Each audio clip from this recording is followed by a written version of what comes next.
Hello. My name is Tiffany Bell, and I am the host of the CEO Corner. And as always, I have an opportunity to bring to you all opportunities to be able to meet some women that are really doing some really great things out there, right? And so our CEOs on the move are making a difference, not just in their local community, but they are making a move and making an impact on the community worldwide at this point. One of the good things that I must say about COVID is that it's really helped us to elevate and expand our exposure so that we're able to connect and really help and inspire and motivate people all around the world. And so very excited to be able to introduce to you today our newest guest, who is one of our contributing CEOs for our upcoming affirmations book, Affirmations of a CEO on the Move. And so with that, I am looking forward to introducing you to her. So with a master's in counseling,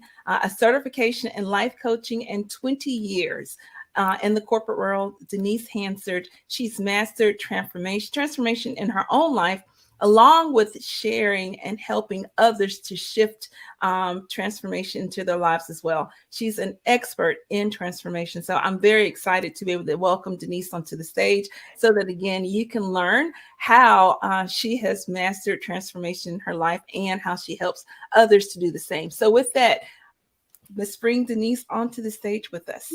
Hello, Denise. Hey, Tiffany, and thank you. That was such an excellent introduction. I really appreciate it. Thank you. Glad just to have an opportunity to be able to introduce you to our audience. Can't not wait until we get to the latter end of this so you can really kind of dive deep into your affirmation. But before we get to that part, let's talk just a little bit about Denise. Like when you're not on the clock, when you're not transforming lives, I would love to know, what does the day-to-day life look for you on the weekend when you're not on the clock, when it's just you and your family kind of hanging out? Tell us a little bit about Denise when she's not working. So you want to know the real me beyond that. the girl who comes out and plays on the weekend. Well, I live in this beautiful area that is sitting in the mountains of Western North Carolina. Okay. So if I'm not hiking or doing zip lining on a gorge that I just did, or I'm not hanging out at the equestrian center doing volunteer work with horses and riders and everything like that, you can probably find me working on my novel. That's a hobby of mine. I decided to write a novel, and so I am about a third of the way into it. Or you can find me on Zoom calls with family and friends, because it's still about keeping up with others and that wonderful compassion communication. All right. So, I'm kind of excited to hear about the novel, and I don't know how much of that you want to share. I don't want to press too hard, but if you could give us just a small, tiny sneak peek, what would you share about my novel? Yes, ma'am. I would love to know this. What inspired you to write it, and then two, what do you hope to accomplish? What is it that you hope to bring, to the lives of your readers that will connect with it? It's fiction, so I just want to bring adventure and deep thought into it.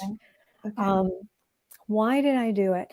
All of my life I have written, and I have a business book called Suffering and Comfort. I have that. And I knew there was more that I wanted to do. And so I've always wanted to be an author. And so I just decided to take that step into it, got into a coaching program and started writing. And there is a process behind writing a fictional novel. And so I will read you. See, I have my little cheat sheet here because it keeps me motivated on what they call a log line. Okay.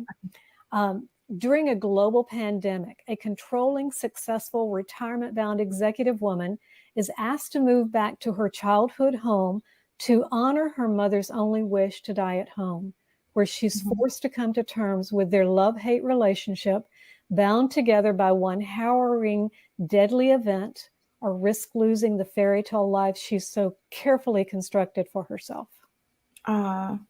Denise, I feel like that brings a memory back to me a little bit about maybe one of our initial conversations. Yes. And if you're comfortable sharing, because I think that connects to the plot in that book, if I'm not mistaken. Yes, ma'am, it does.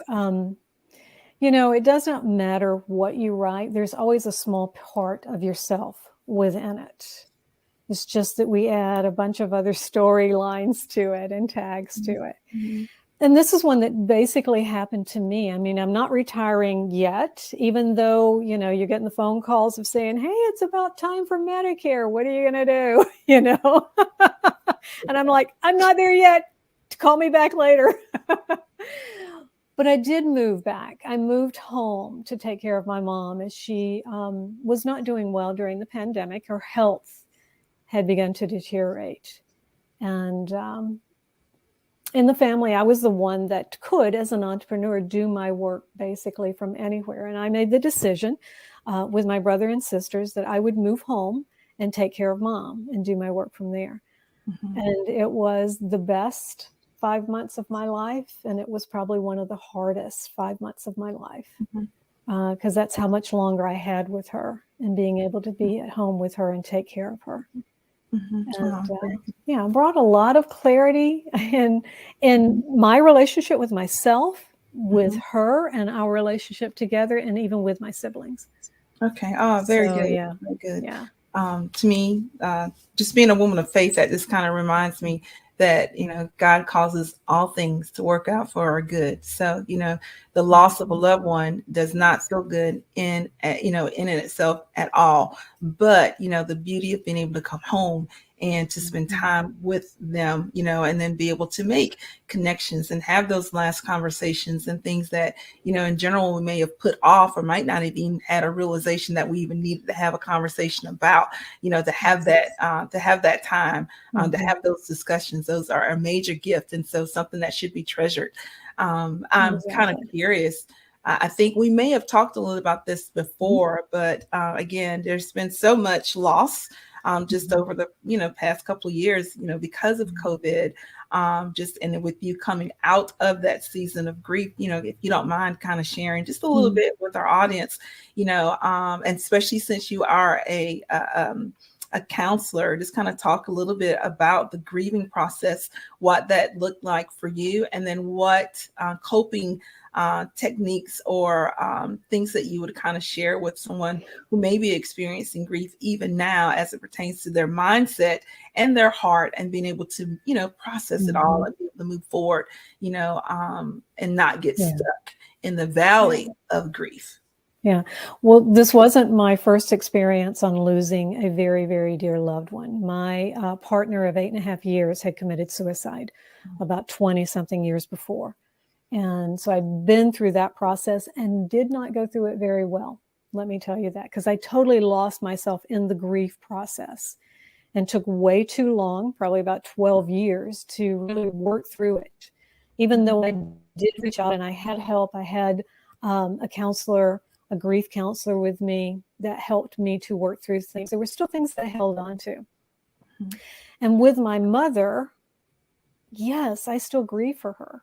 I still go through the process. And yet at the same time, I think because I had that time with her to be able to see the amount of pain that she was in, because she was in tremendous amount of pain, that her body was failing her, even though her spirit wasn't. It was a blessing for her, even though it was a huge loss for me. And as we have lost way, way too many people to the pandemic and other things caused by that, everybody has to feel what they feel. You have to go through the feelings. That was the first thing that I want to say, because I didn't honor my feelings before. I felt that I had to stuff them down because everybody wanted me to be better.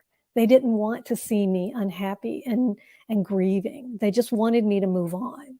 And so I played that role, but it created a lot of dissonance in my life of who I was, what I was doing, how I dealt with it, other relationships in my life, not just friends, but loved ones, and the potential of a new love relationship, a new partner with that.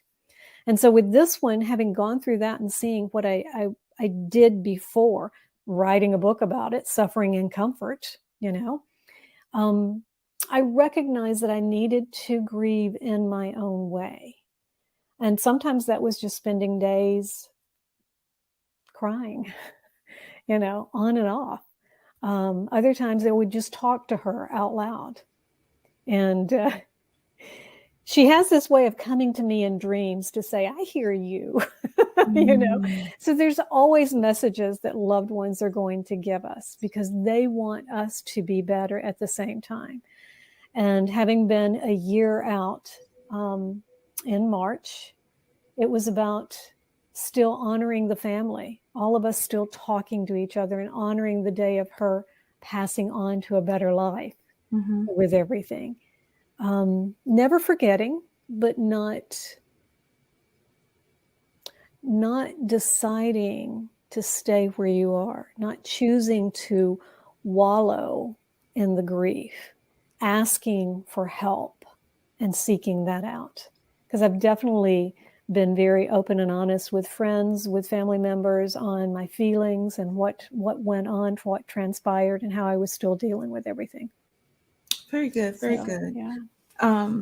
So in your, when I read your bio out, it said you had 20 years of coaching, and specifically transformational life coaching. I'm assuming, and correct me if I'm wrong, I'm assuming that initial close loved one, the suicide, that kind of helped you along the way as far as this kind of going in that direction, career wise. If so, kind of speak to that, and if not, what led you in that direction? Well, it did, and I was working in my counseling business before he passed away. After he passed away, I just couldn't deal with trying to help someone else heal and be whole. So I went into the corporate world, and it was the corporate world I had 20 years there. Okay. And I utilized my counseling and worked through my own grief through that process of being in corporate. But it was that journey of what I worked through that once I was let go from the corporate world, which is another grieving process and everything, and I'll tell that story in a minute, I was able to start my own business and to recognize that I made it through one of the most difficult times of my life. And if I could do that, I could do anything. And so next year will be my 10th year in coaching as a life coach. Okay. Which I know the corporate world and the events that happened in my life and my master's in counseling, I bring all of that together to help my clients in looking deep inside to dig deep and find out who they are, what's their gifts they bring to the world, what's their purpose, and how do they put it into a very easy way for them to live their life moving on, to value themselves. Very good. Very good. That. Yeah. So tell us the story. Okay. It's going to go into the other part if you'd like That's to fine. for the affirmation. We can transition in that. I actually, there's a small piece of, you said just a little snippet earlier, and I was like, oh, that's going to be a great transition straight into her affirmation. But we have plenty of time. So I'd love to hear the story. So I have plenty of stories, but I want to focus in on the one that a lot of people don't really think about as a grieving process, and yet it is. It's being let go from a corporate job, your identity. My story on all of that was that I was feeling unsettled in the corporate world for probably a couple of years, and I was job hopping. And that's how I knew that I was feeling unsettled. And it was like the last company I went to, I knew from day one that not so sure it was a good move, because it just, what they said they wanted me to do, suddenly I came in and they put handcuffs on me and said, yeah, we want you to do that, but you can't do it this way. And basically they said, you can't upset anybody, you can't say no to anyone. And I said, you do realize, because I was a pricing professional, and what do pricing people always do? They say no, and, Okay. I said, I'm going to be changing the processes. So telling me not to change and not to have anybody dislike me or say no to them. I said, I can't do my job. And they said, oh, you'll be fine. Do what you can. Well, it took about 8 months for them to realize that was not working, and for me to, realize also within myself that it wasn't working because I was waking up dreading going into a job. Yeah, Gosh, you that's spend the too much time there worst. not to Yeah, be fulfilled, at your exactly. second home. You spend more time there, honestly, than you Mhm. probably do really at home awake to begin with. So that needs to be there needs to be a certain sense of safety, even on the job front, in my opinion. Exactly, exactly. So having gone through everything I'd gone through before with the loss of my loved one, how I dealt with things and moving into a new position, Mhm, yeah, the fear was coming up, definitely coming up. I had a meeting with my boss at the end of the day. Now, we mhm, all know that when you've got a meeting at the end of the day, it's usually not a good thing, mhm, you know, mhm, when you've seen other layoffs coming, having happened. And I could feel it within myself of the fear coming up and wondering, oh my gosh, what am I going to do? Because I feel like I'm losing myself. I'm losing all of me. Not just the 6 figures I was making, the identity of having something to do every day, regardless of how it made me feel, but who I was to other people. mhm. And so when he came in and he sat down and he looked at me and he said, Denise, we're going to have to let you and your whole department go. It's just not working. And I could feel the fear beginning to bubble up, and I could feel the tears beginning to come to my eyes. Mhm, And then mhm. all of a sudden, it was like, oh my gosh, this is fabulous.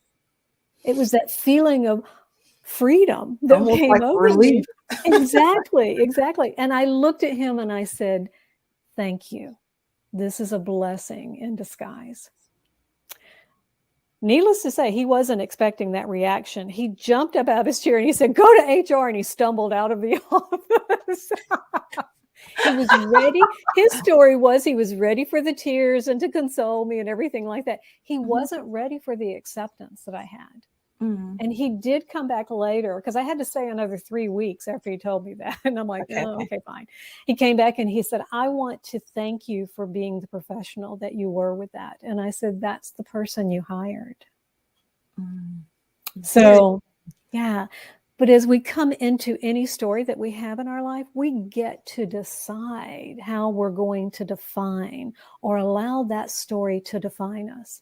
I could have been like everybody else and just burst into tears and lamenting and saying, oh my God, please don't let me go. Surely there's another position in this company, you know? And I recognized that I wasn't happy. So why hang on to it?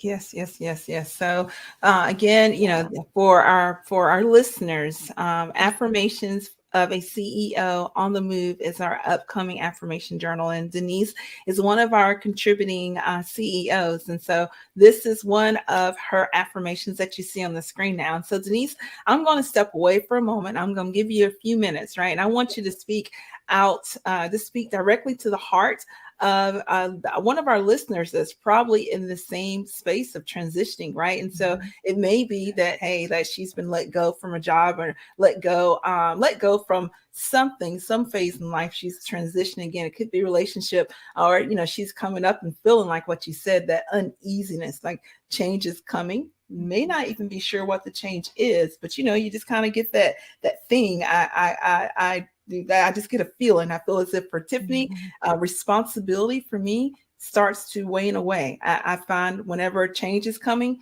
the things that I've been holding on to, the things that I've been responsible for, one by one, they seem to be stripped away from me. And when that happens, I know that that's a sign that Yeah. there's a major change coming along, and I get nervous and uneasy every single time.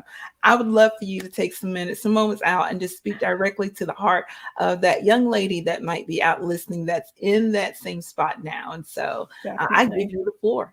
All right. Thank you.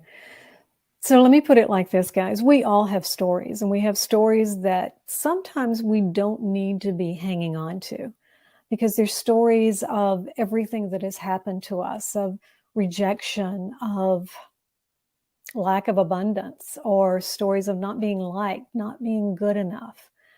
And I know you can probably think of a couple of those stories that happened in your life, just as I've had stories in my life just like that. And I only told you one of them. So think about your stories. Within every story that we tell ourselves, 95% of every story we tell ourselves is just our perspective on that story. 5% is truth. So if 95% is a perspective, you get to rewrite that 95%. You get to change your story to have it any way you want. You know what the outcome is. It's just the emotions that you tied to your perspective on that story that you get to allow yourself to grow from there once you change that story. I told you that one story of being let go from a corporate job. And it was a very nice corporate job, except that I absolutely hated it. I didn't want to go into work, but it was the 6 figures. It was having a director or senior director title. It was that identity that I had been of a person for 20 years. And it was that thing of the fear coming up and recognizing that I could let these stories that I'd had before in my life of feeling rejected, of feeling not enough, and choose to move forward in a different way. And so I'll give you an exercise, and I know this is going to help you. Think back on a story that kind of gets you all tied up inside with various emotions that you just can't quite let go of. It just kind of niggles in the back of your brain. Think of that story. Write that story out. Tell that story to yourself.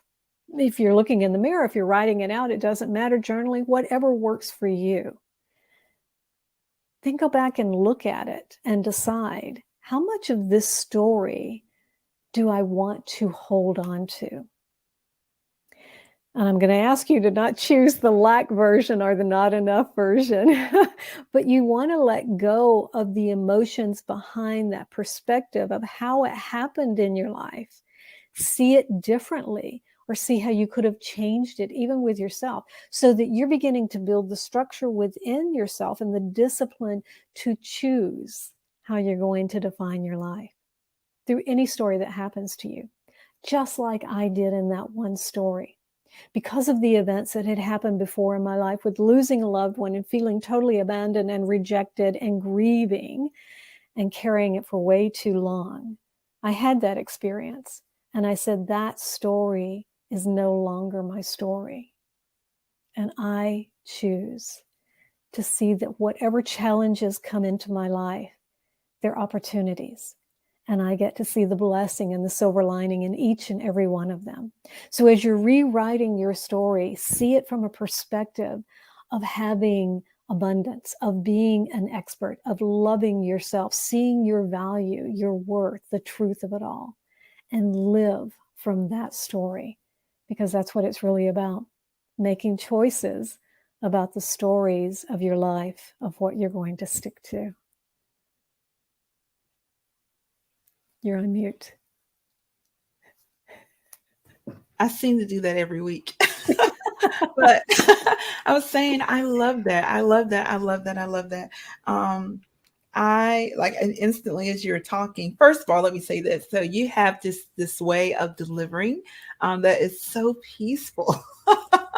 I love that, you have a really great way of, as you're telling your story, I could just see people, if they're listening out in the audience, their level of anxiety just coming down from a 10 to a 6 to a 5 to a 4 and landing probably right around that 3 level, to where from that point they can intelligently process what's really happening and be able to differentiate emotion from fact. And so I love your style of just kind of being able to just kind of talk people through, talk us down from where we're at. And so want to make sure I say that. But then I love just the practical way, the practical guide that you've given us, something that we can, you can just start and do today. Like, as soon, for anybody out there that's listening, as soon as we dismiss from now, like, again, we all have stories, right? She said that we have multiple stories. And if you're anything like me, the thing that I find that I'm rehearsing, it's the negative part of the story. I rarely do I land on the good parts of the story, or, deciding, like, I love what you said. It really boils down to deciding how I'm going to let that story affect tomorrow, right? Yes. How am I going to let it affect my mindset?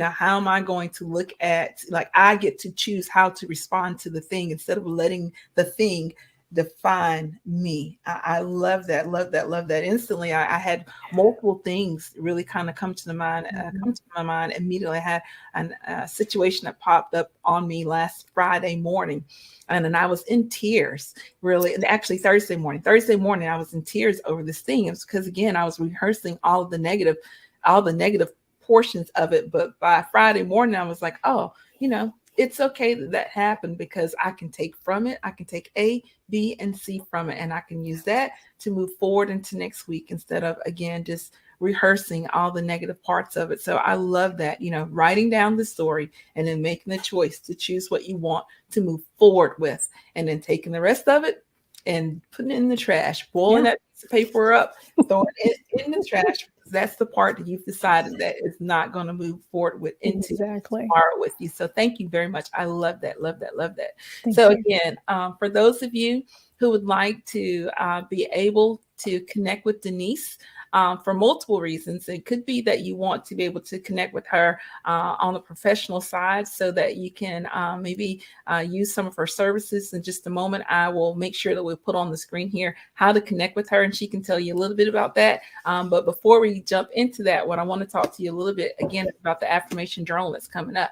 So that affirmation that you saw on the screen earlier, that is Denise's contribution, one of 5 affirmations that she has submitted to be a part of the journal. And so we would love for you to be able to get a copy of that. We will begin pre-sales for the journal next week, and you'll be able to go to Denise's website in order to grab it. Also, you can connect with Denise at uncommoncourage.cc/affirm CEO. When you go to that website, you can click on Denise's face, and then that's going to take you directly to her website so that you can purchase copies of the affirmation journal directly from her. And again, the wonderful thing about the journal is that you can do one of the exercises that she just mentioned. You'll have plenty of space in there to write down situations that have come up that have been heavy on your heart, but just making the decision that you're going to move forward in tomorrow with a different outlook, with a different perspective. You're not going to focus on the negative portions of that story, but you're going to be intentional to grab hold of the things, that portion of that story that can really make a positive impact on you and making a positive impact on your tomorrow. So Denise, thank you again for sharing that. Now, as we wind down, we have another minute or so before we're closing out. Denise, take a little bit of time again. Tell them again tell them a little bit about what you do, about what I am just stumbling over my words. Tell them what is it that you do professionally, and then where they can connect with you. Definitely. Thank you, Tiffany. So what I do professionally is I work with mostly women and some men on transitions in life. It's like you could be changing a job, changing a career, starting your own business. You could be shifting into that retirement age. And you want to know what to do next. You're not retiring from life. You're just retiring from the corporate world. And so I help you to lay out a plan, find out what your purpose is, your gifts with everything, and then set some actionable steps with tools to take you through the process of transition and change. It's not easy. It is needed. And like you said, I keep things easy. I have so many tools that all of my clients go, oh my God, that's so easy, Denise. And I'm going, yes, because I want you to remember it and do it. Mm-hmm. And so it's holding you accountable, giving you the support through the transitions of your life. And how can they reach me? DeniseHansard.com. Go to YouTube. It's Denise Hansard Life Coach, I believe, that's out there. I'm on Instagram, I'm on LinkedIn, Facebook, Coaching to Dream, all of those. And reach out to me. You can even send me an email, Denise@DeniseHansard.com. All right. Very good, Denise. Thank you again. Definitely appreciate your coming on. I'm looking forward to being able to connect you with some of our readers. And again, we want to make sure that you guys follow Denise. She's excellent. Just listening today, she just gave you just a little one one exercise that is something that you can go and just begin to do immediately to kind of help you again move from point A to point B where your mindset is concerned. And again, that's the whole point of affirmations. Affirmations, they kind of, we set our goals, we make our plans. Is the affirmations in my mind that kind of keep us rolling forward in that positive action towards the completion of that goal, right? And so again, affirmations of a CEO on the move. We have 25 women who've come together, and they're each sharing portions of their story. They're each sharing their favorite affirmation, their favorite power statement, their favorite scripture in some cases that have really helped them to be able to make positive change in their mindset, knowing that the changes that they make first in here in their mind is going to make a difference in the way that they process, even in their heart, and then, of course, it's going to make a difference in the way that they respond to life, which is what's so beautifully demonstrated with today, with Denise's story, and then the practical application that she's giving you on how to be able to do that past today. So thank you again, Denise, for coming on and being a part of the show. I've definitely enjoyed it. And so with that, I would like to, again, tell you all, to connect again with us next week at the CEO Corner, where we'll continue to introduce you to some of our excellent contributing CEOs and the affirmations that they're giving in order to help you make you to be a successful CEO on the rise. All righty, y'all. Take care. We'll see you next time.